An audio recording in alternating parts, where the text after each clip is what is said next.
when is my first mortgage payment is a common question I get from people after they close on a house, and it's different than when you rent. So I just wanted to go through this little exercise with you. So let's just say this is January, February, March, April, May, right?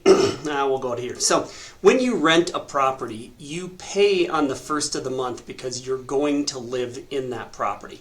So you pay it forward. When you buy a house, however, you actually pay because you lived there the following month. So if we're looking at this and we just wanted to go, if this is January, this is February, this is March, right? This is April, and this is May, and you were set to close on your house anytime in the month of February, right? So we'll just pick right here.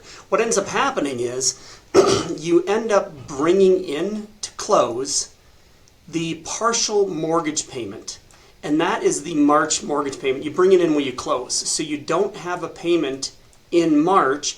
Your first payment is then April 1st, because on April 1st you pay because you lived in the property in the month of March. So you're paying that in arrears. Good to know. So if you think about it, you can always just go, if I close in April, I don't have a payment in May, my first payment is going to be in June. If I close in July, I don't have a payment in August, my next payment is in September.